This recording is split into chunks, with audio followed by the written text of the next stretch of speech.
Hello बच्चों, let's see this question. The question says the value of limit extending to zero sine inverse fractional part of x where this bracket denote fractional part of x is. देखिए बच्चों, इस question को करने से पहले देख लेते हैं कि क्या क्या इन्फॉर्मेशन गिवन है और हमें यहाँ पर क्या करना है. हमें बेसिकली बता रखा है कि इस लिमिट में हमें एक्सटेंडिंग टू जीरो रखना है और sine inverse fractional part of x को इस लिमिट की हेल्प से सोल्व करना है. तो आइए स्टार्ट करते हैं. जब भी हमारे पास फ्रैक्शनल पार्ट, ग्रेटेस्ट इंडियर फंक्शन, इस तरह के क्वेश्चन आते हैं तो हम इसको दो पार्ट में सोल्व करना स्टार्ट करते हैं. ठीक है. एक बार निकालते हैं लेफ्ट हैंड लिमिट और एक बार निकालते हैं राइट हैंड लिमिट. दोनों हम यहाँ पर पैरेलली लिख सकते हैं. लेफ्ट हैंड लिमिट को कैसे लिखूंगा भाई? लेफ्ट हैंड लिमिट लिखूंगा limit extending to zero minus. और जीरो माइनस के लिए इसकी वर्किंग अभी हम देख लेंगे, अभी हमने इसको रिप्लेस नहीं किया है. ठीक है. और ऐसे ही राइट हैंड लिमिट लिखेंगे तो limit extending to zero plus लिखेंगे और किसके लिए? Sine inverse fractional part of x. Zero minus का मतलब क्या होता है? Zero minus h. तो यहाँ पर मैं रिप्लेस कर दूंगा, limit h tending to zero आ जाएगा यहाँ पर और यहाँ बन जाएगा साइन इनवर्स और fractional part of zero minus h. ठीक है.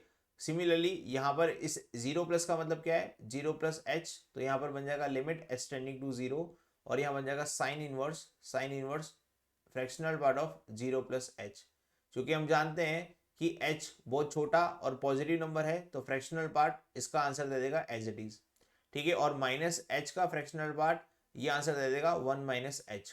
एग्जाम्पल के तौर पर अगर मैं माइनस जीरो पॉइंट थ्री का फ्रैक्शनल पार्ट निकालूं तो वो आता है 0.7. तो अगर h की वैल्यू 0.3 रखूं तो यहाँ पर भी हमारे पास 1 माइनस 0.3 0.7 आंसर आ रहा है. तो इस तरह से मैं इसको कंसिडर कर सकता हूँ. तो limit h tending to zero और इस फ्रैक्शनल पार्ट से फ्री अगर मैं इसको करना चाहूँ तो इसकी जगह क्या लिख सकता हूँ? 1 माइनस एच लिख सकता हूँ. तो बन गया साइन इनवर्स 1 माइनस एच और इस वाली साइड पर बन गया limit h tending to zero और sine inverse h. Now apply limit on both side.